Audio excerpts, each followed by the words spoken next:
Hello everyone, welcome to my YouTube channel. तो आज की हम इस सीरीज़ में स्टार्ट करेंगे हमारे जैनिज़्म से।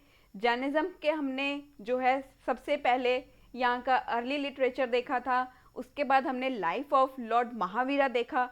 आज हम जो है वो नया टॉपिक जो है हमारा स्टार्ट करेंगे, जिसमें हम डिस्कस करेंगे जैनिज़्म के जो डॉक्ट्राइन्स हैं उनके बारे में आज हम डिस्कस करेंगे। तो चलिए स्टार्ट करते हैं with the topic doctrines of Jainism. Jainism के जो डॉक्ट्राइन्स हैं आज हम उन्हें पढ़ेंगे। तो चलिए स्टार्ट करते हैं डॉक्ट्राइन्स से। डॉक्ट्राइन्स में अगर हम देखें तो जैन डॉक्ट्राइन्स जो हैं ये बहुत ही ज़्यादा पुरानी हैं। बुद्धिज़्म से भी ये जो है वो बहुत ज़्यादा जो है पुरानी है।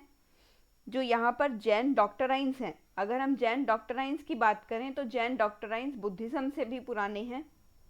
जैन डॉक्ट्राइन्स जो हैं, Jain doctrines they are much older than Buddhism, much older than Buddhism, much older than Buddhism।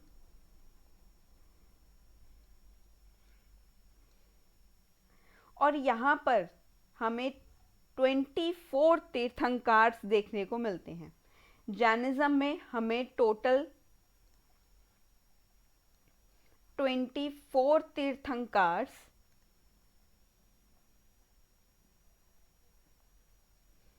24 जो है टोटल तीर्थंकार हमें यहाँ पर देखने को मिलते हैं। अगर जैन कॉन्सेप्शंस की हम बात करें, जैन कॉन्सेप्शंस के अकॉर्डिंग यहाँ पर जो टाइम है उसे डिवाइड किया है एक एंडलेस सीक्वेंस में, एक एंडलेस सीक्वेंस जिसको यहाँ पर देखा जाता है एक हैप्पीनेस के जो है कितनी डिग्री ऑफ हैप्पीनेस, मतलब कि हैप्पीनेस के तौर पर जितनी भी ज़्यादा यहाँ पर अगर हम देखें, यहाँ पर जो डिग्री ऑफ हैप्पीनेस के यहाँ पर जो है इसके टर्म्स के अकॉर्डिंग यहाँ पर जो है वो टाइम को डिवाइड किया है एक प्रोग्रेसिव और एक रिग्रेसिव हाफ साइकिल्स में। यहाँ पर अगर हम जैन के डॉक्ट्राइन्स में बात करें, जैन डॉक्ट्राइन्स में अगर हम देखें तो फिर जो समय है, समय के यहाँ पर जो एक खुशी है, मतलब कि हैप्पीनेस है, हैप्पीनेस के अकॉर्डिंग ही, उसके अकॉर्डिंग ही चीज़ों को जो है वो डिवाइड किया है एक सीक्वेंस में, जिसमें हम सबसे पहले देखते हैं प्रोग्रेसिव हाफ साइकिल को, उसके बाद आते हैं हमारे पास रिग्रेसिव हाफ साइकिल।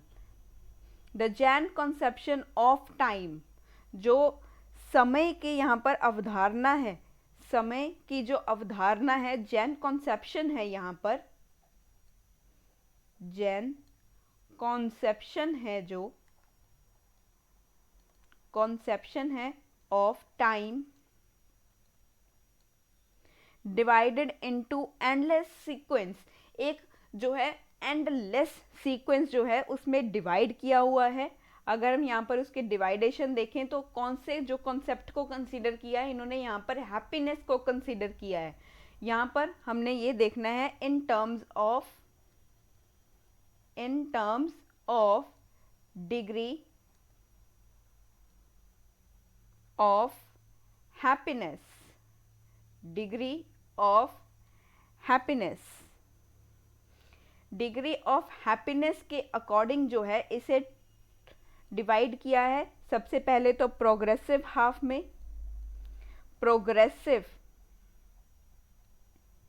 प्रोग्रेसिव जिसे कहा जाता है उत्सर्पिन कहा जाता है जिसे। दूसरा है हमारे पास regressive half cycle, progressive half cycle, regressive half cycle, that is regressive half cycle, and it is also called as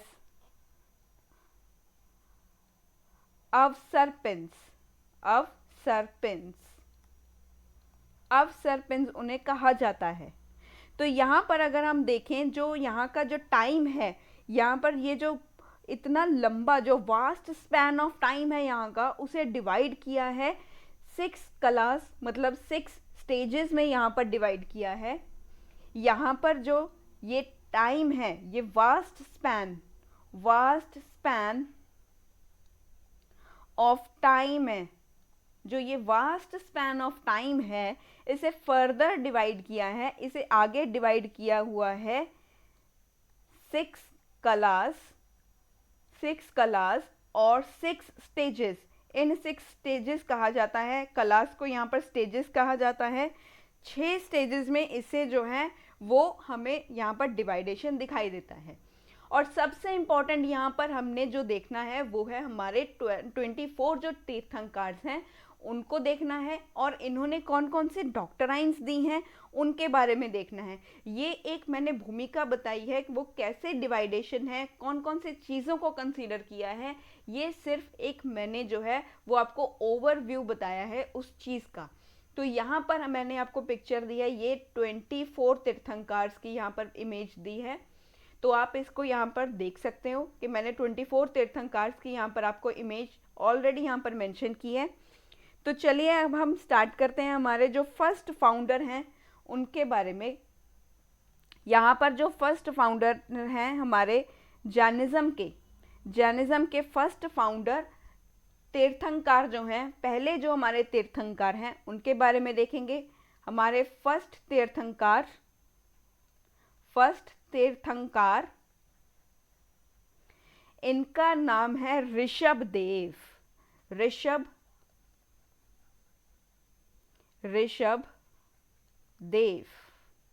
Rishabhdev और इनका सिंबल है,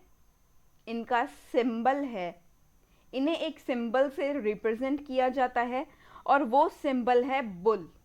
इन्हें बुल से जो है वो रिप्रेजेंट किया जाता है। और ये जो है ये फाउंडर हैं जैनिज्म के ये फाउंडर हैं, इसीलिए ये पहले तीर्थंकर हैं जिनका नाम है ऋषभदेव और इनका सिंबल है बुल।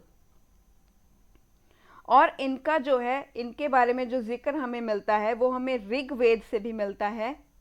इनके बारे में हमें जो रेफरेंस मिलता है, इनके बारे में जो जिक्र मिलता है, रेफरेंस मिल रहा है, वो हमें ऋग्वेद एंड वायु पुराण जो हैं उनसे मिलता है। ऋग्वेद और वायु पुराण से मिलता है। तो यहाँ पर हमने पहले जो हमारे तीर्थंकर हैं उनके बारे में देखा जिनका नाम है ऋषभदेव। इनको सिंबल जो है बुल से रिप्रेजेंट किया जाता है और इनके बारे में जो हमें रेफरेंस मिल रहा है वो हमें ऋग्वेद और वायु पुराण से मिल रहा है। तो ये थे हमारे पहले जो तीर्थंकर हैं उनके बारे में। नेक्स्ट आते हैं हमारे पास हमारे 22 हम डायरेक्ट जो हैं, जो मेन टॉप जो इम्पॉर्टेंट तीर्थंकर्स हैं मैं उनके बारे में ही बात कर रही हूँ। यहाँ पर मैं 24 तीर्थंकर्स को एक्सप्लेन नहीं कर रही हूँ, जो इम्पॉर्टेंट हैं जैसे कि हमारे फाउंडर जो थे जैनिज्म के ऋषभदेव, वो इम्पॉर्टेंट थे, तो मैंने यहाँ पर आपको ऋषभदेव के बारे में बताया। अब मैं आपको यहाँ पर जो हमारे 22 तीर्थंकर हैं उनके बारे में बताऊँगी क्योंकि वो इम्पॉर्टेंट हैं और उनके बारे में जानना भी ज़रूरी है। तो यहाँ पर इम्पॉर्टेंट तीर्थंकर्स के बारे में ही बात हो रही है। यहाँ पर जो बाकी के तीर्थंकर्स होंगे वो एक बार आप जो है वो एक बार देख लीजिएगा, एक बार गो थ्रू हो जाइए उनसे। ऐसा कोई इम्पॉर्टेंट भी नहीं है कि उनसे सवाल आएगा ही, ऐसा भी नहीं है कि नहीं भी आ सकता है। That is up to the UPSC, वो कहाँ से क्वेश्चन पूछ रहा है, वो क्या पूछेगा, कैसे पूछेगा, that is up to the UPSC. वो मैं आपको यहाँ पर सिर्फ जो इम्पॉर्टेंट है मैंने आपको यहाँ पर इम्पॉर्टेंट वंस ही एक्सप्लेन किए हैं। तो यहाँ पर मैंने आपको 22 तीर्थंकर के बारे में बताया है। हमारे जो 22 तीर्थंकर हैं, 22 तीर्थंकर, उनका नाम है यहाँ पे नेमिनथा।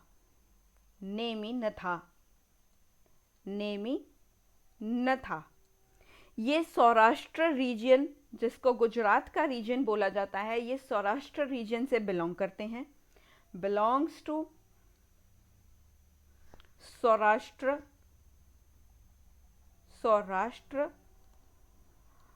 गुजरात। ये गुजरात का एरिया जो है वहाँ से ये बिलोंग करते हैं। और ये 22 तीर्थंकर हैं।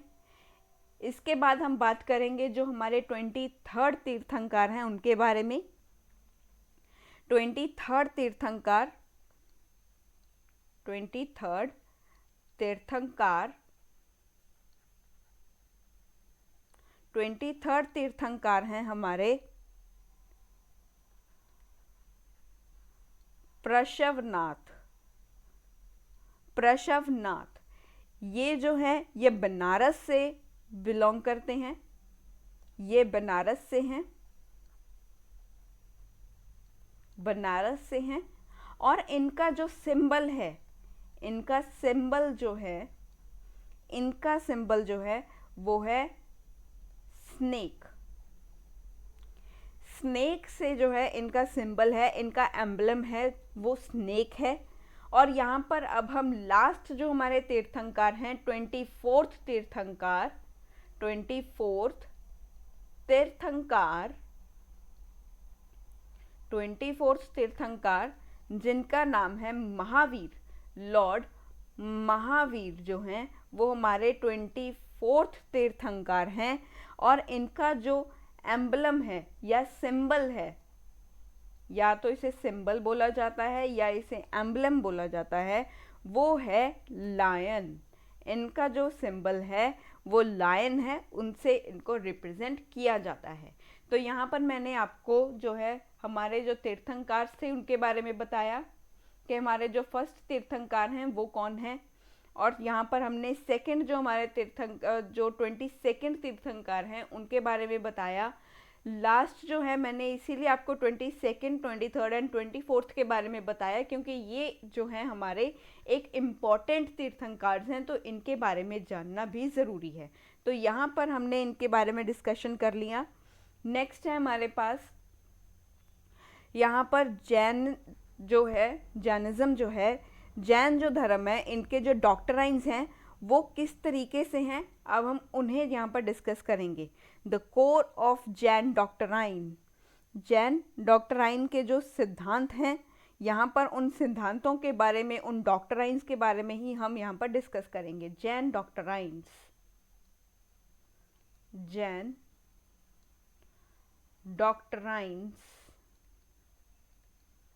जैन डॉक्ट्राइन्स। तो यहाँ पर सबसे पहले हम डिस्कस करेंगे अनिकांतवाड़ा के बारे में। अनिकांतवाड़ा के बारे में यहाँ पर डिस्कस करेंगे। सेकंड है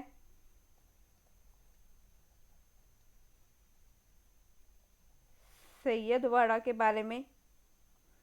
नेक्स्ट है हमारे पास न्यायवाड़ा के बारे में। नेक्स्ट है हमारे पास त्रिरत्नास के बारे में। नेक्स्ट है हमारे पास पंच महाव्रता।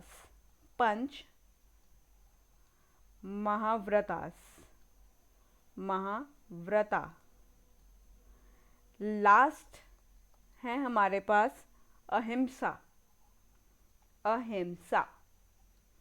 ये जो हैं हमारे डॉक्ट्राइन्स हैं जिनके बारे में हम डिस्कस करेंगे। धीरे धीरे करके एक एक चीज़ को यहाँ पर समझेंगे। जैसे अनिकांतवाड़ा जो है ये doctrine of manifold nature of reality है। अगर अनिकांतवाड़ा को हम देखें तो इसका मतलब है डॉक्ट्राइन ऑफ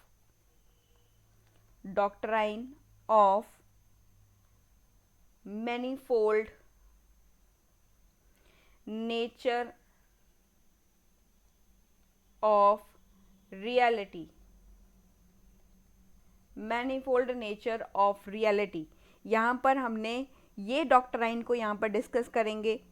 तो चलिए हम धीरे धीरे करके इन सब चीज़ों को समझते हैं, उनके बारे में डिस्कस करते हैं कि यहाँ पर अनिकांतवाड़ा क्या है।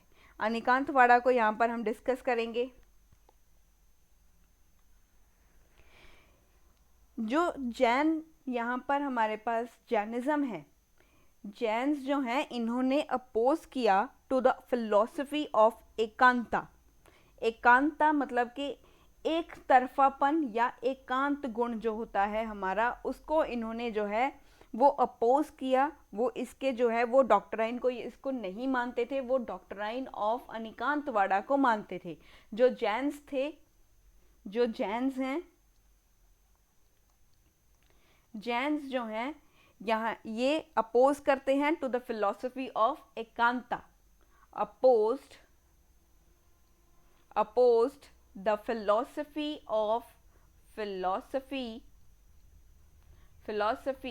of एकांता। एकांता का मतलब है वन साइडेडनेस और सॉलिटरी एट्रीब्यूट, मतलब एक तरफापन या एकांत गुण। The philosophy of ekanta means one-sidedness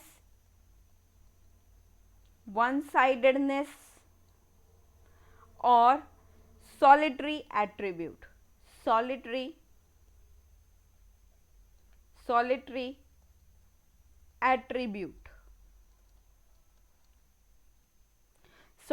attribute को ये जो है इस फिलॉसफी को नहीं मानते थे। इस फिलॉसफी को इन्होंने कभी नहीं माना, इसको हमेशा ही इन्होंने अपोज किया। हमेशा इन्होंने जो फॉलो किया था वो किया था एक जो है अनिकांतवाड़ा को इन्होंने फॉलो किया था। अनिकांतवाड़ा को ये मानते थे,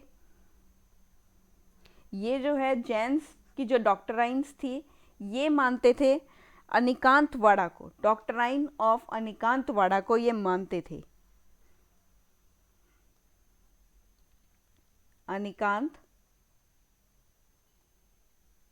अनिकांतवाड़ा को ये मानते थे। तो यहाँ पर इन्होंने इसको अपोज किया। ये नहीं चाहते थे कि एक तरफापन या एकांत गुण को ये जो है वो नहीं मानते थे इस फिलॉसफी को। ये मानते थे अनिकांतवाड़ा को, जिसका मतलब है नॉन वन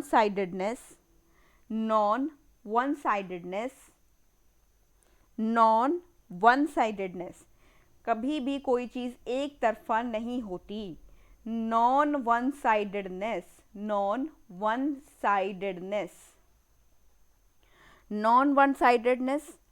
और मैनीफोल्डनेस और non absolutism. Non one sidedness, manifoldness और नॉन एब्सोल्यूटिज्म जिसे कहा जाता है, मतलब कि कोई भी चीज़ जो है वो एक तरफा नहीं होती, वो बहुलता होती है। अनेक जो है उसके जो है अनेक पहलू होते हैं हर चीज़ के। कोई भी आप बात करते हो तो फिर उसको देखने का अलग अलग नज़रिया हो सकता है आपको वो कोई चीज़ किसी तरह से दिखाई दे रही हो, आपके फ्रेंड को वो चीज़ किसी तरह से दिखाई दे रही हो, किसी को भी वो चीज़ में अलग अलग जो पहलू हैं वो दिखाई देते हैं। वो एक ही चीज़ के ऊपर नहीं होता है, वो एक चीज़ नहीं होती है, इसीलिए वो एकांत को नहीं मानते थे, वो बहुलता को मानते थे कि भी हर चीज़ के अलग अलग पहलू हैं, एक बात को कहने के अलग अलग तरीके हैं। जैसे कि अगर हम बात करें, यहाँ पर अगर मैं एक बोर्ड बना दूँ और उसके ऊपर एक डॉट लगा दूँ, तो आप जो है कोई कहेगा कि मुझे जो है वो वाइट कलर का बोर्ड दिखाई दे रहा है, और कोई कहेगा मुझे उसके ऊपर जो है वो डॉट दिखाई दे रहा है रेड कलर का। किसी को कुछ दिखाई देगा, किसी को कुछ दिखाई देगा। इट्स जस्ट लाइक कि भी ग्लास आधा पानी से भरा हुआ है या वो आपको आधा खाली दिखाई दे रहा है, वो आपके नज़रिए के ऊपर डिपेंड है। हर चीज़ के लिए अलग अलग पहलू होते हैं, हर चीज़ को कहने का अपना एक नज़रिया होता है। कई लोग किस तरह से सोचते हैं, कई लोग किस तरह से सोचते हैं। मल्टी वर्जन होता है हर चीज़ का, हर चीज़ के लिए एक मल्टी वर्जन होता है। सोसाइटी में हम लोग रहते हैं तो फिर सभी के जो थिंकिंग है, सभी की जो सोचने की शक्ति है वो एक सामान्य नहीं होती। That is not the equality, there is differences between the society. क्योंकि अगर आप अपने 5 उंगलियों को भी देखो, अपने हैंड को भी अगर आप देखो, तो वो भी इक्वल नहीं है। एक जो हमारी थंब है वो बहुत छोटा रह गया, ठीक है। हमारी जो मिडिल फिंगर है वो बड़ी है सबसे, उसके बाद हमारी रिंग मैन और हमारी जो इंडेक्स फिंगर है उसमें भी डिफरेंसेस हैं, और जो लिटिल फिंगर है ये तो हमारी छोटी है ही, ठीक है। तो यहाँ पर हमारे जो हैंड है, हैंड में भी कई जो है हमारे एक जो है एक जैसी नहीं है, अलग अलग जो फैक्टर्स हैं, मैनी फोल्ड्स हैं यहाँ पर भी। तो यहाँ पर भी चीज़ों को देखने के जो है वो अलग अलग फैक्टर्स होते हैं, हर बात को देखने के अलग अलग फैक्टर्स होते हैं। तो ये लोग इसमें मानते थे, मैनीफोल्ड्स में मानते थे, मैनीफोल्डेडनेस में मानते थे, बहुलता में मानते थे। यहाँ पर अगर हम बात करें जो बेसिक प्रिंसिपल है जैनिज्म का, that encourages the acceptance of relativism and pluralism. मतलब कि यहाँ पर जो अगर हम जैन के जो प्रिंसिपल्स देखें, अगर बेसिक प्रिंसिपल्स की बात करें, यहाँ पर इनके जो बेसिक प्रिंसिपल्स थे, इनके जो बेसिक सिद्धांत थे, इनके जो मूल्य सिद्धांत थे, वो यहाँ पर प्लूरलिज्म में मानते थे। सिंगुलर यहाँ पर कुछ भी नहीं था, जो सिंगुलर पार्ट है ये इसमें बिलीव नहीं करते थे, ये प्लूरलिज्म में मानते थे। इनका जो बेसिक प्रिंसिपल था, principles of Jainism always encourages the pluralism. इन्होंने हमेशा प्लूरलिज्म में ही माना है, प्लूरलिज्म में माना है। जैसे कि यहाँ पर मैंने मैनीफोल्डेडनेस बताया, बहुलता होता है, प्लूरलिज्म का भी मतलब बहुत जो है वो एक से भले दो, दो से भले चार जो है बहुरूप्य में यहाँ पर हमें दिखाई दे रहे हैं। तो यहाँ के जो है इनके अकॉर्डिंग जो है प्लूरलिज्म को इन्होंने हमेशा एनकरेज किया। अगर इस डॉक्ट्राइन के अगर हम अकॉर्डिंग देखें, truth and reality are perceived differently from different point of views.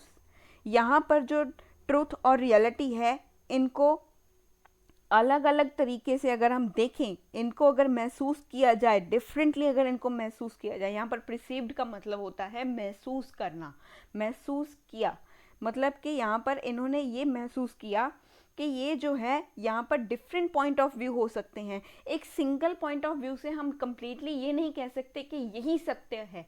एक जो भी आप बात कहते हो, कोई भी अगर आप जैसे कि फॉर एग्जांपल अगर आप यहाँ पर हम बात करें कि अगर कोई भी पर्सन, आप में से कोई भी अगर आगे चल करके कोई आप डीएम बनते हो, आईएएस की जो है वो पोस्ट को संभालते हो, तो फिर उस टाइम पर आपको जो है वो एक पक्ष नहीं सुनना पड़ेगा।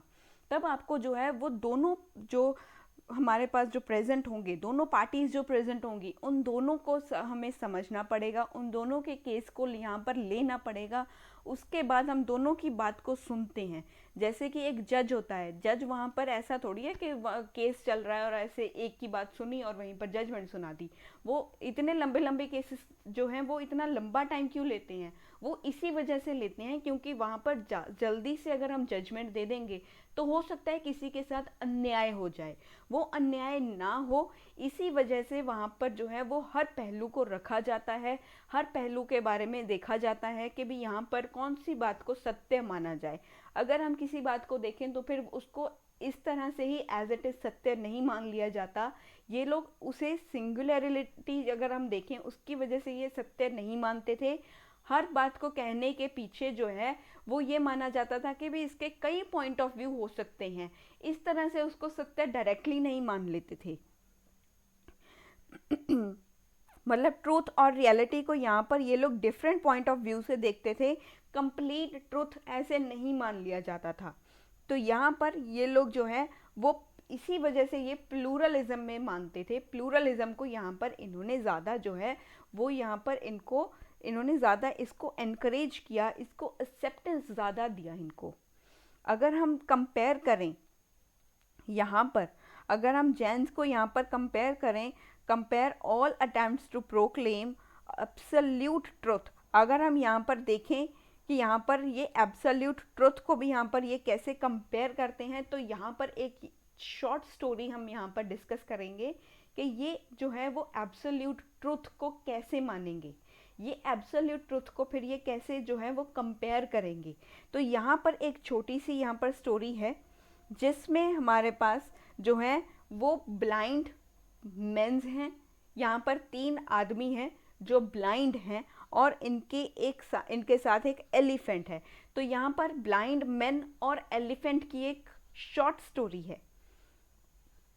ब्लाइंड मैन और एलिफेंट की एक शॉर्ट स्टोरी है, जिस स्टोरी में क्या है, अभी एक जो आदमी है यहाँ पर, ब्लाइंड मैन,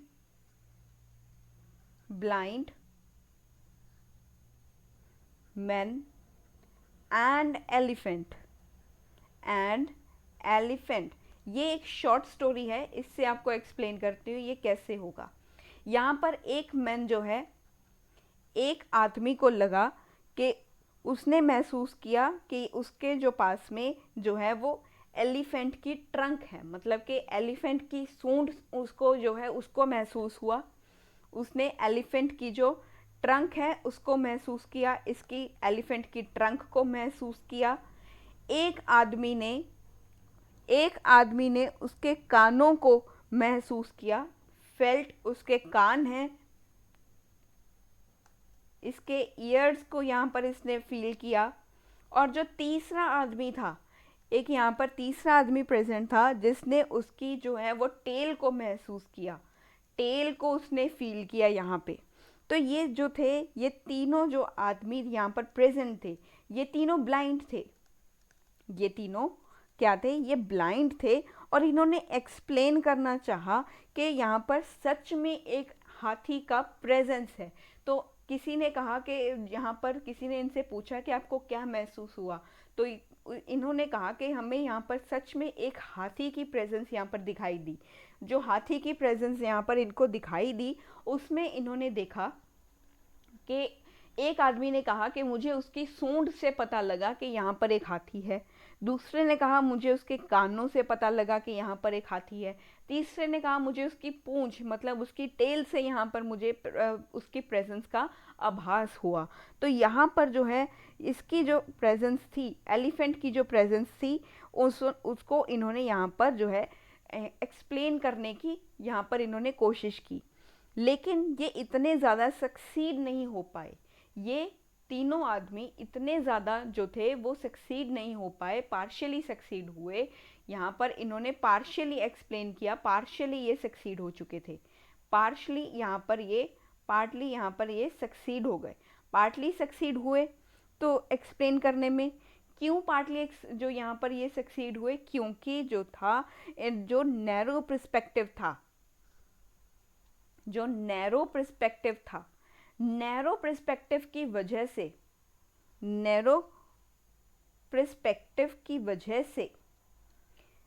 जो नैरो पर्सपेक्टिवनेस था, पर्सपेक्टिवनेस होता है दृष्टिकोण। यहाँ पर जो इनका जो दृष्टिकोण था वो इतना ज़्यादा, वो छोटा था, संकीर्ण था, छोटा था, नैरो था, उसकी वजह से जो था ये इतना एक्सप्लेन नहीं कर पाए। तो यहाँ पर नैरो जो पर्सपेक्टिव की वजह से ये इतना जो है उसको सक्सीड नहीं कर पाए। तो जैन डॉक्ट्राइन यहाँ पर बताता है कि भी कोई भी ऑब्जेक्ट जो है, कोई भी जो यहाँ पर हम किसी भी वस्तु की यहाँ पर उसकी अस्तित्व का, उसके जो अस्तित्व और उसके गुणों को अगर हमने किसी तरीके से यहाँ पर बताना है, तो इसके लिए एक जो है वो कई पहलू हो सकते हैं, बहुत सारी जो मैनिफेस्टेशंस हैं वो हो सकती हैं। कोई एक जो हमारा परसेप्शन है, ह्यूमन का जो एक परसेप्शन है, उससे हम नहीं बता सकते। तो यहाँ पर जो है वो भी प्लूरलिज्म की ही बात हो रही है, प्लूरलिज्म होना चाहिए था। तो उसकी वजह से जो है वो इतना ज़्यादा जो है वो हम मान नहीं सकते। एक बात को कहने के अलग अलग पहलू हो सकते हैं। अगर किसी ने यहाँ पर केवल्य का ज्ञान प्राप्त किया है, अगर किसी ने जो है केवल्य का यहाँ पर, केवल्य का जो ज्ञान जिसको होगा, जिसको केवल्य का ज्ञान होगा, जो ओमिनिसेंट बीइंग होगा, मतलब कि सर्व ज्ञात जो प्राणी होगा, वो ही जो है इन सब चीज़ों को एक कॉम्प्रिहेंड करके बता सकता है। इन सब चीज़ों के बारे में जो है वही हम लोगों को समझा सकता है। जिसको केवल्य क्या ज्ञान होगा, जो केवलिन होगा, केवलिन कहा जाता है जिसको केवल्य का ज्ञान होता है। जो केवल्य का ज्ञान होगा, जिसको पूरा का पूरा ज्ञान हो जाएगा, वो इन सब वस्तुओं को जो है वो समझ सकता है। वो इन सब वस्तुओं को, इस ट्रुथ को, इस रियलिटी को, इसको समझ सकता है। जो आम इंसान है वो इतना नहीं समझ सकता जितना जो है जिसने केवल्या के ज्ञान को प्राप्त किया है, जिसने जो केवलन है वो जो है वो इस सब चीज़ों को, वो इन सब जो ऑब्जेक्ट्स हैं हमारे पास, इन सभी ऑब्जेक्ट्स का जो है वो इन सभी ऑब्जेक्ट्स को वो समझ सकता है, वो ही इन सब के बारे में जान सकता है। तो यहाँ पर हमने जो है अनिकांत वाड़ा के बारे में देखा, अनिकांत वाड़ा के बारे में हमने यहाँ पर समझा। तो नेक्स्ट चलते हैं, हमारा जो नेक्स्ट डॉक्टराइन है सैयद वाड़ा के बारे में, डॉक्टराइन ऑफ सैयद वाड़ा के बारे में हम बात करेंगे। यहाँ पर डॉक्टराइन ऑफ सैयद वाड़ा का मतलब है doctrine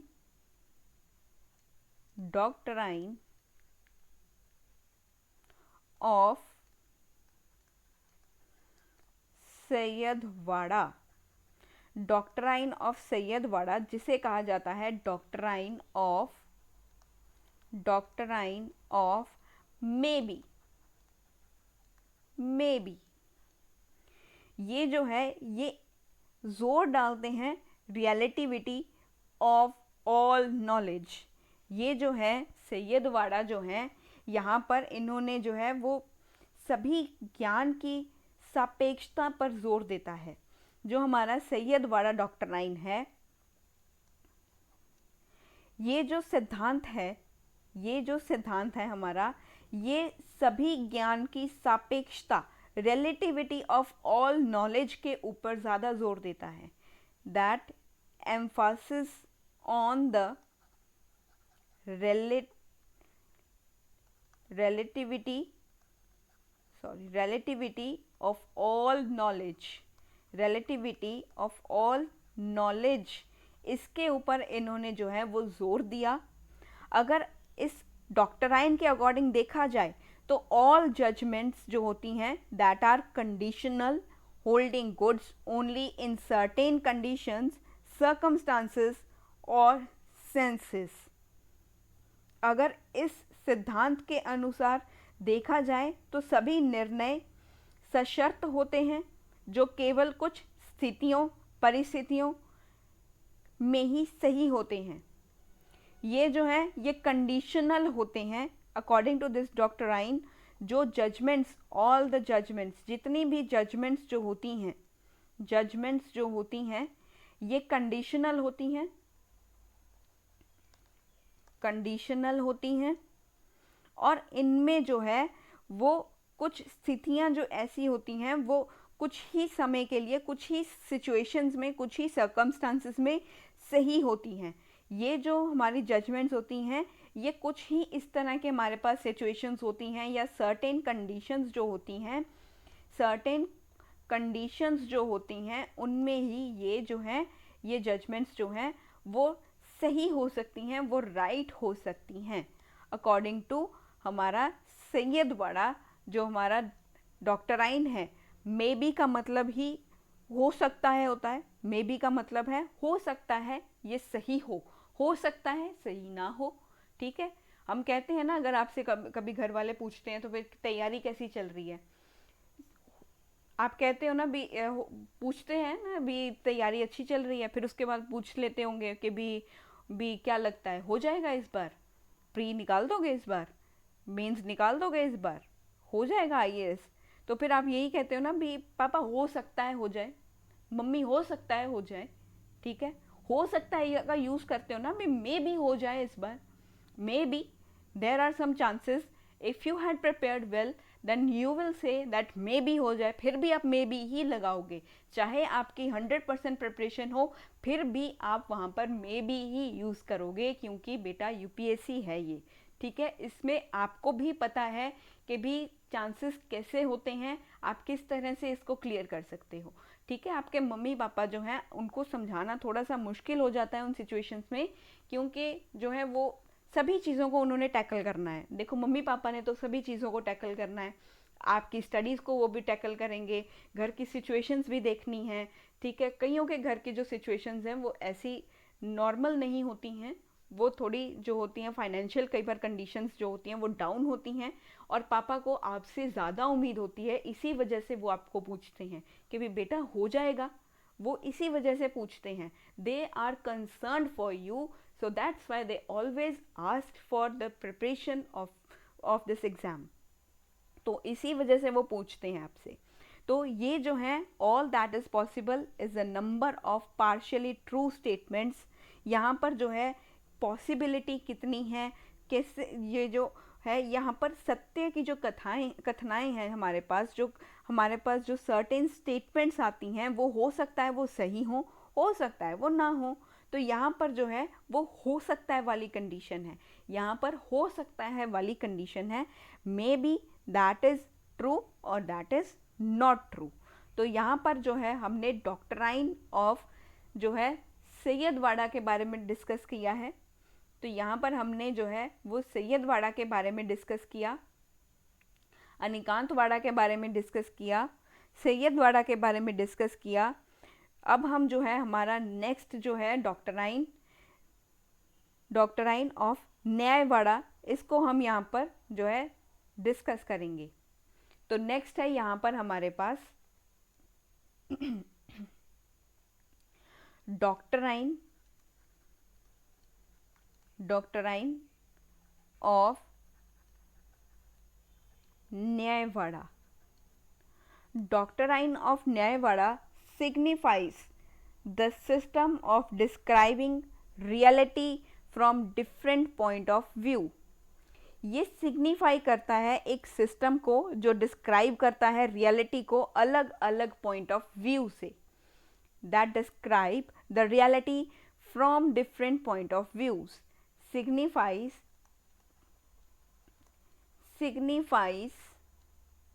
the system of describing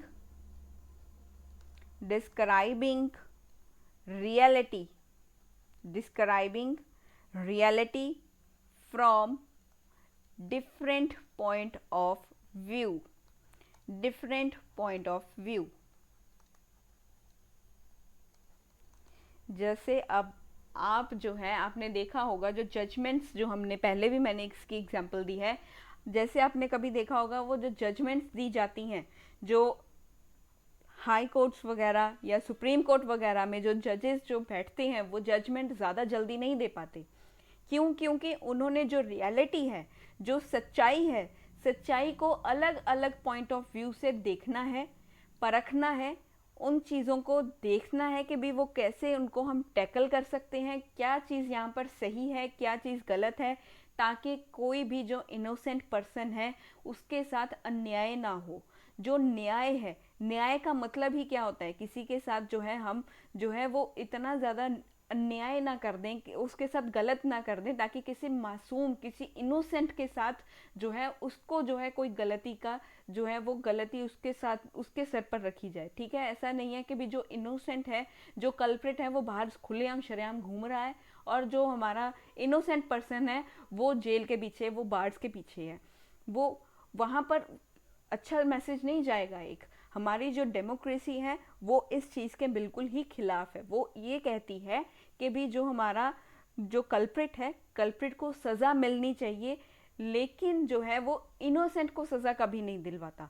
हमारी जो डेमोक्रेसी है, हमारा जो जस्टिस है, वो कभी भी ये नहीं कहता कि भी जो हमारी इनोसेंट पर्सन है, जिसकी कोई गलती ही नहीं है, कभी उसको जो है वो उसको सज़ा मिले। तो यही जो डॉक्ट्राइन है वो जैनिज्म में फॉलो किया जाता है कि कभी जो रियलिटी है उसको अलग अलग पॉइंट ऑफ व्यू से देखो, उसके देखने के नज़रिए को देखो। वो हो सकता है आपको कुछ और लग रहा हो लेकिन पीछे कुछ और हो, सच्चाई कुछ और हो, किसी को कुछ लग रहा हो, किसी को कुछ लग रहा हो। तो यहाँ पर जो है वो एक डिस्क्राइब किया हुआ है कि भी रियलिटी को डिफरेंट फॉर्म से भी देखा जाता है, ताकि जो है वो न्याय मिल सके, किसी के साथ जो है वो गलत ना हो पाए। जो कल्प्रिट है, कल्प्रिट को सज़ा मिले, ना कि जो हमारा इनोसेंट पर्सन है जिसने कभी कुछ किया ही नहीं, वो इनोसेंट है, वो बेचारा क्या कर लेगा, वो इनोसेंट पर्सन है, उसने कभी जो हमारे घर पे जो अगर कभी ना कभी हाउस फ्लाइज आ जाती हैं, उसने कभी वो हाउस फ्लाई को ही नहीं मारा होता, और वो जो है उसको आप बार्ड्स के पीछे लगा रहे हो, तो वो चीज़ गलत हो जाएगी, उसके साथ अन्याय हो जाएगा। अन्याय नहीं करना है, न्याय करना है, हमेशा जस्टिस करना है। यही चीज़ जो है वो आपको अपने अंदर लेकर के आनी है एज एन आईएएस ऑफिसर। जब आप बनोगे तो ये आपका एक एथिकल वैल्यू आपके अंदर होना चाहिए कि भी कभी भी किसी अन्याय जो है वो किसी के साथ अन्याय ना हो। जो कल्प्रिट है वो कल्प्रिट को ही हमेशा सज़ा मिले, जो इनोसेंट है उसके साथ हमेशा न्याय हो, उससे जस्टिस मिले, उसको हमेशा जो है वो उसके साथ आप सपोर्ट करो, उस ताकि जो है एक समाज में एक अच्छा मैसेज जाए। तो ये चीज़ जो है ये आपका भी एक कर्तव्य होना चाहिए। अगर आप आगे चल के एक अच्छे आईएएस ऑफिसर बनना चाहते हो तो फिर आपको भी ये प्रायोरिटी रखनी चाहिए कि भी किसी के साथ भी अन्याय ना हो।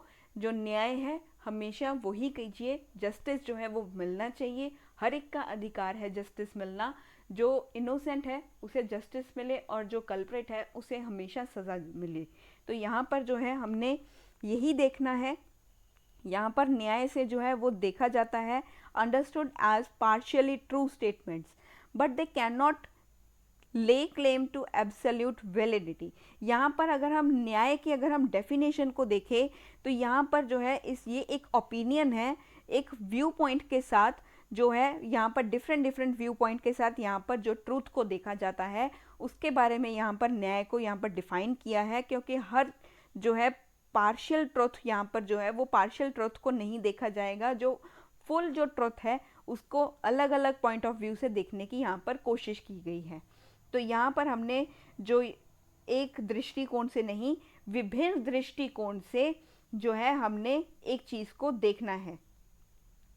हम इस चीज़ को भी मना नहीं कर सकते कि भी अलग अलग पॉइंट ऑफ व्यू से भी सत्य को देखा जा सकता है। इस चीज़ को भी जो है हम नकार नहीं सकते। ये चीज़ जो है वो थोड़ी सी हमारे पास होनी चाहिए। अलग अलग पॉइंट ऑफ व्यू से चीज़ों को यहाँ पर हमें देखना चाहिए, अलग अलग ओपिनियंस लेने चाहिए। अलग अलग ओपिनियन से देखेंगे तभी जो एक्चुअल जो रियलिटी होगी, जो एक्चुअल रियलिटी है, हम उसके जो है उसको हम यहाँ पर देख सकते हैं। तो ये हमने जो है डॉक्ट्राइन ऑफ न्यायवाड़ा के बारे में समझा। नेक्स्ट जो है हमारे पास आता है, यहाँ पर हमने जो है वो डिस्कस किया, अनिकांत वाड़ा को डिस्कस किया, सैयद वाड़ा को डिस्कस किया, न्यायवाड़ा को यहाँ पर हमने डिस्कस किया।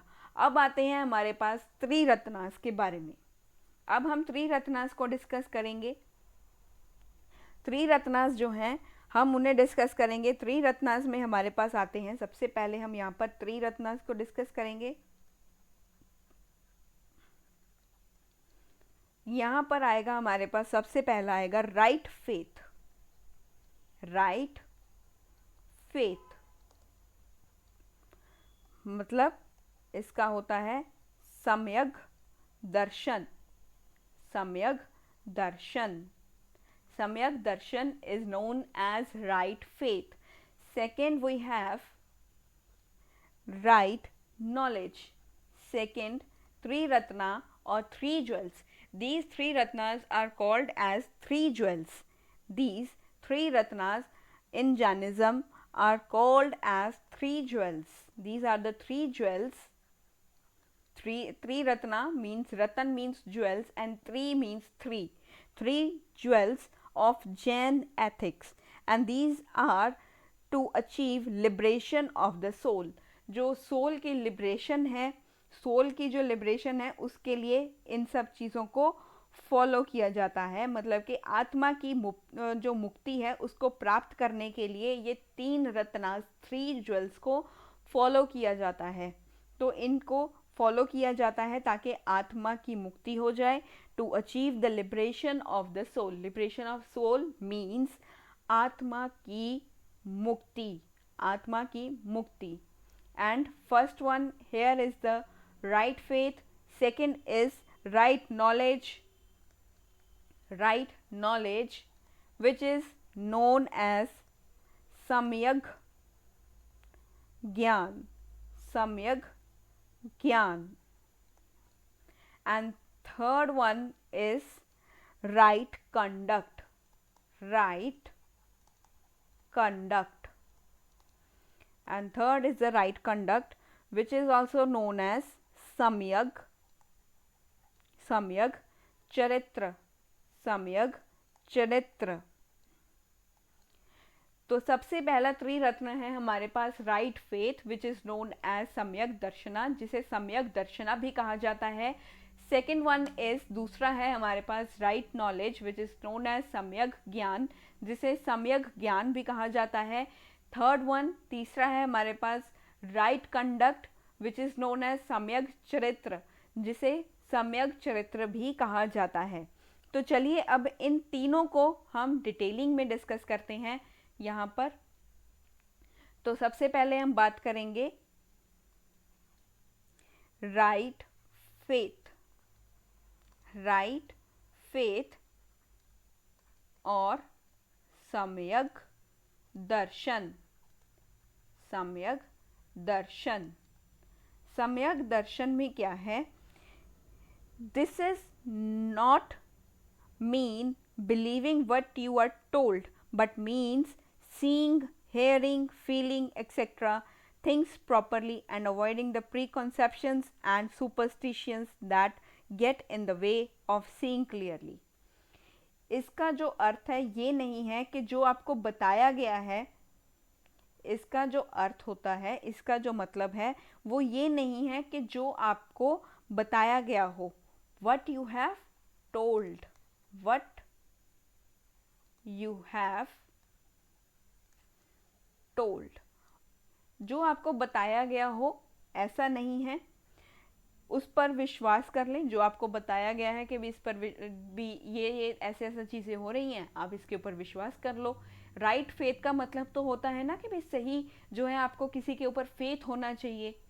घर में भी आप किसी ना किसी के ऊपर फेथ आपको होता ही है, ठीक है. आपके फ्रेंड्स के ऊपर आपको कितना फेथ होता है, ठीक है. ऐसा नहीं, आपने ऐसे भी कई लोग देखे होंगे जिनके ऊपर आपको बिल्कुल भी फेथ नहीं है, आप उनको कुछ भी नहीं बताते. तो ये जो चीज़ें हैं ये उन्हीं के बारे में है. इसका अर्थ ये नहीं है जो आपको बता दिया गया हो और आप उसके ऊपर विश्वास कर लें. इसका अर्थ होता है चीज़ों को सही ढंग से देखना. इसका मतलब है कि आप सुनी सुनाई बात पर आप उसको फॉलो नहीं करोगे, ठीक है. जैसे कि आज आप में से कई लोग जो हैं वो आप देखते होंगे कि भी आपके जो फ्रेंड्स हैं वो किसी की भी सुनी सुनाई बात पर आप लोग विश्वास कर लेते हो. आप उसके ऊपर जो है उनके ऊपर जो है अंध जो है विश्वास कर लेते हो. एक अंधा विश्वास जो है आपके उनके ऊपर जो है फिर कर लेते हो. उसके बाद आपको पता चलता है कि भी जब उसकी असलियत आपके सामने आती है, भी ओह ये इंसान तो ऐसा था ही नहीं जैसा मैंने सोचा था. ये जो था ये तो एकदम से क्या है, ये तो एकदम से हमारा जो है वो इतना ट्रस्ट वर्दी नहीं था, मुझे इसके ऊपर विश्वास नहीं करना चाहिए था, ठीक है. आपके पेरेंट्स भी कभी बताते हैं कि बेटा इस तरह से कभी किसी के ऊपर विश्वास नहीं करना चाहिए. वो सही ही कहते हैं. यही चीज़ तो जैनिज़्म में कही गई है कि भी किसी की सुनी सुनाई बात पर उसने जो कह दिया उसके ऊपर अमल मत करो, उसको मत फॉलो करो, उसकी बात पर मत यकीन रखो. खुद देखो, समझो, चीज़ों को यहाँ पर एनालाइज करो. आपको न्यूज़ की एनालाइज करने के लिए क्यों कहा जाता है? ताकि आपकी जो सोचने की शक्ति है वो डेवलप हो सके. यूपीएससी आपको क्यों कहता है कि भी डेली न्यूज़ पढ़ो? वो इसीलिए नहीं कहता कि भी आप करंट अफेयर के साथ जो है वो आपको अपने आंसर्स में आपको वो लिखना है. वो ये कहता है कि आपके सोचने समझने की शक्ति जो है वो ज़्यादा बढ़ेगी. आप आगे चल के आपने जो है वो इतने बड़ी हमारे डेमोक्रेसी को संभालना है. वो डेमोक्रेसी आप कैसे संभालोगे? जब आपको देखने, सुनने, परखने की समझ आपके अंदर डेवलप हो जाएगी. इसी वजह से आप जो है वो चीज़ों को समझ पाओगे, हमारी सोसाइटी को समझ पाओगे. इतना वास्ट सिलेबस यूपीएससी ने कुछ सोच कर ही दिया होगा. इतना वास्ट सिलेबस दिया है, उसका मतलब यही है कि आपको वो चीज़ों को समझना है, उन चीज़ों के ऊपर जो है वो परखना है. जो चीज़ें जो ग्राउंड पर लेवल पर हो रही हैं आपको उनको देखना होगा, उनकी प्रॉब्लम्स को समझो, फिर उसके बाद कोई डिसीजन लो, उसके बाद जो है उसको एक्शन में बदलो, उसके बाद उसको इम्प्लीमेंट करो. ताकि जो ब्यूरोक्रेसी का काम होता है टू सर्व द पब्लिक, ताकि आप पब्लिक को सर्व कर सको. जब तक आप उसके बारे में समझोगे नहीं, तो सुनी सुनाई बातों पर लगे रहोगे तो फिर आप कैसे भलाई करोगे किसी की। इसीलिए यहाँ पर भी जैनिज्म ने यही कहा कि यहाँ पर आपको किसी की सुनी सुनाई बात पर यकीन नहीं करना है, आप खुद चीज़ों को देखो, परखो, समझो, समझने की कोशिश करो, एक ढंग से उसको समझो भी क्या सही होगा क्या गलत होगा। इस ढंग से अगर किसी चीज़ों को देखोगे तो ज़्यादा अच्छे से चीज़ों को समझ पाओगे और उनके ऊपर फेथ कर पाओगे। यहाँ पर तुम्हारा खुद का दृष्टिकोण होना चाहिए, तुम्हारी खुद की समझ होनी चाहिए। जब तक उन चीज़ों को उन चीज मैदान में उतरोगे ही नहीं तब तक कैसे पता चलेगा कि भाई ये जंग कैसी हो रही है। जंग में अगर लड़ना है, जंग जीतनी है तो फिर उसमें उतरना पड़ेगा। बाहर खड़ के अगर ऐसे बोलते रहोगे भी अरे यार ऐसा नहीं करना था, ये कर लेता तो शायद जीत जाता, वहाँ पर बाहर खड़े होकर के ये बातें बोलना आसान है, वहाँ पर प्रैक्टिकल करना उनको बहुत मुश्किल है। प्रैक्टिकली उनको इम्प्लीमेंट करो, चीज़ों को समझने की कोशिश करो, उनको देखो, उनको पहले तो ऑब्जर्व करो, उसके बाद उनको सुनो भी कैसी चीज़ें हो रही हैं, हेयरिंग एंड फीलिंग्स, इन चीज़ों को डेवलप करो। उसके बाद ही आप जो है चीज़ों के ऊपर फेथ कर पाओगे। फेथ इसी वजह से हो पाएगा। भगवान के ऊपर भी फेथ आप इसी वजह से करते हैं क्योंकि आपको पता है जो भगवान ने कर दिया वो सही ही है, ठीक है। इसी वजह से जो है आप भगवान को मानते हो, ठीक है। यहाँ पर जो है फेथ लेकर के आ रहे हो आप, आपको फेथ है उस चीज़ के ऊपर, इसीलिए वो यहाँ पर आपको ये चीज़ें करनी होंगी। ऐसा नहीं है होगा कि भी किसी ने कुछ बोल दिया तो आप उसी की सुनी सुनाई बातों के ऊपर जो है वो यहाँ पर विश्वास कर रहे हो। तो किसी की सुनी सुनाई बातों पर विश्वास नहीं करना है, बल्कि चीज़ों को सही ढंग से देखना है, सुनना है, महसूस करना है, उसके बाद उसका एक कंक्लूजन निकालना है, उसके ऊपर फेथ रखना है। अपने नोट्स अपने ही चीज़ों के ऊपर फेथ रखो, इधर उधर भटकना बंद कर दो, जिसकी वजह से जो है तुम्हें जो तुम्हारे अंदर एंजाइटी है वो काम हो जाएगी। तो ये जो चीज़ें हैं ये अपनी रियल लाइफ में भी इन चीज़ों को अप्लाई करना सीखो।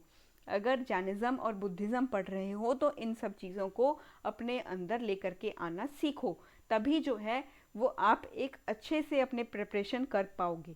इन चीज़ों को विजुलाइज किया करो, विजुलाइज करके पढ़ोगे तो ज़्यादा जल्दी से समझ आएंगी चीज़ें। सेकंड है हमारे पास right knowledge, right knowledge, right knowledge, Samyak Samyak ज्ञान, सम्यक ज्ञान। सम्यक ज्ञान जो है इसका अर्थ होता है, इसका अर्थ है means having an accurate and sufficient knowledge of the real universe. Accurate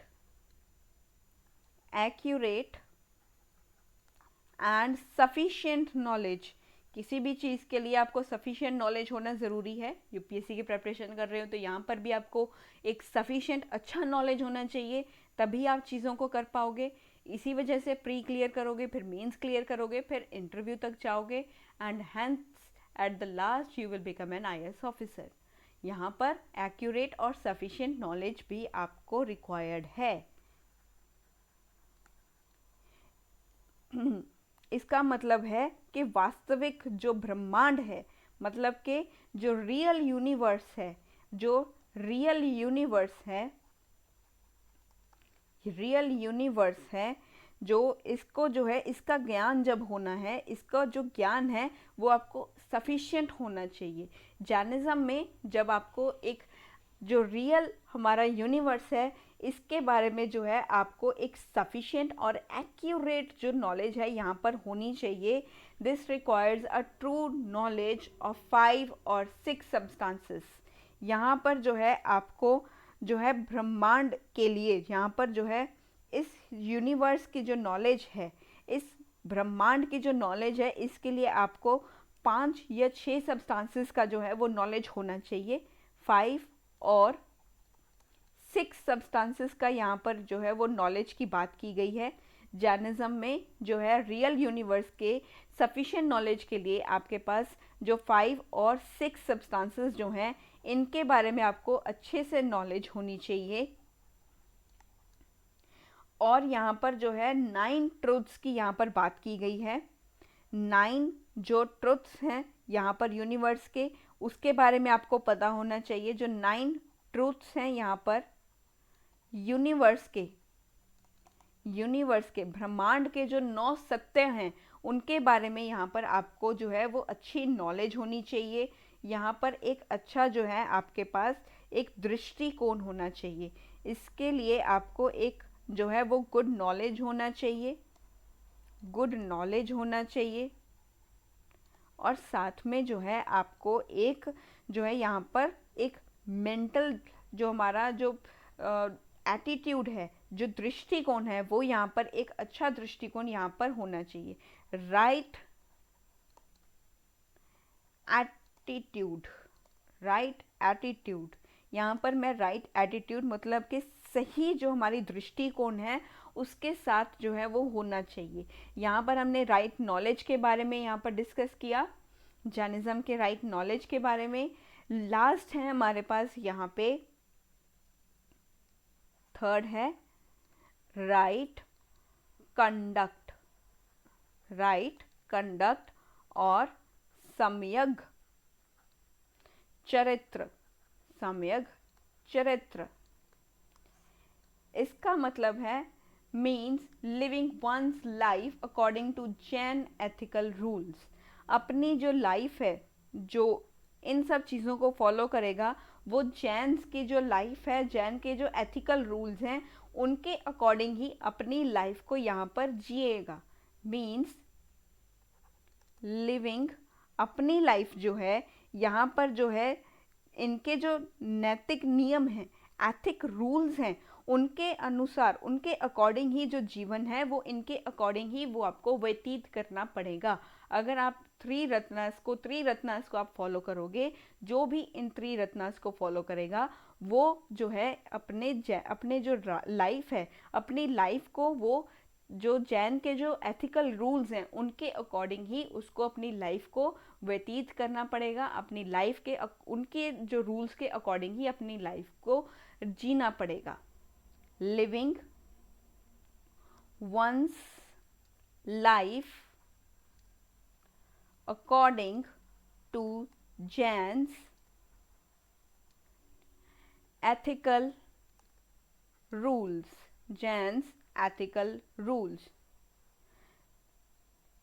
to avoid doing harm to living things. मतलब कि यहाँ पर आपको जो लिविंग ऑर्गेनिजम्स हैं उनको कोई नुकसान नहीं पहुँचाना है। आप लग जाते हो ना कभी कभी आपके कमरे में, जो भी इनको फॉलो करेगा, मैं उनकी बात कर रही हूँ, जो भी जैन के जो ये 3 रत्नास हैं जो इनको फॉलो करेगा उनको जो है मस्कीटोज को भी नहीं मारना है, कोई एंट आ जाए उसको भी नहीं मारना है, छोटे से छोटे जो एनिमल जो जिनके अंदर सांस है वो जी रहे हैं उनको नुकसान नहीं पहुंचाना है। बड़े से बड़े की तो बात ही बहुत दूर की है, छोटे से छोटे जो हमारे इंसेक्ट्स आ जाते हैं, जो कभी कभी देखा होगा ना वो ब्लैक कलर की एंट्स आ जाती हैं, उनको भी नहीं मारना है। वो भी इनके लिए वो है, उनको हार्म पहुंचाना भी गलत है। इनके जो रूल्स हैं उनके अकॉर्डिंग उनको भी हार्म पहुंचाना वो गलत है। Avoid harm to living things. यहाँ पर थिंग्स में जो जीवित चीज़ें हैं, जितनी भी जीवित चीज़ें हैं उनको मारना इनके लिए वो गलत है, वो नहीं मारना है। और यहाँ पर जो है एक और पॉइंट है, freeing oneself from attachment and other impure attitudes and thoughts. मतलब कि यहाँ पर जो हमारे जो गलत हमारा दृष्टिकोण है, जो हमारे अंदर की जो बुराइयां हैं, हमारे अंदर के जो गलत थॉट्स आते हैं, हमारा जो गलत जो हमारे विचार हैं उनको जो है वो उनको ख़त्म करना होगा, उनसे हमें दूरी बना के रखनी होगी। हमारे अंदर जो है वो एकदम प्योरिटी आनी चाहिए। हर किसी के लिए हमारे जो अंदर है वो गलत विचार नहीं आना चाहिए किसी के लिए भी, कोई भी पर्सन है उससे हमें प्यार से रहना है, उसके खिलाफ जो है वो गलत सोच नहीं रखनी है, ना उसके साथ कभी गलत व्यवहार करना है, गलत जो हमारा बिहेवियर है वो भी नहीं करना है, उसके साथ कोई लड़ाई झगड़ा नहीं करना है, उसके खिलाफ कोई जो है वो गलत प्लॉटिंग नहीं करनी है। वो चीज़ें सब गलत हैं, वो नहीं करनी चाहिए। वैसे भी ये चीज़ें बहुत गलत होती हैं, इन सब चीज़ों से दूर ही रहा करो। हमेशा हर किसी के लिए पॉजिटिव सोचो, पॉजिटिवली रिएक्ट करो। तो ये जब चीज़ें हैं, जब आप करोगे तो फिर आपके अंदर भी पॉजिटिवनेस ही आएगा। और ये चीज़ें तो एक एस्पिरेंट के अंदर होनी ही चाहिए। यहाँ पर जो है one should be free, one should be free from attachment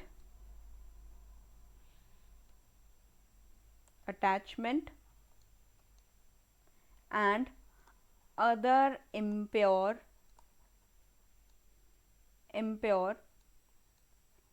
attitudes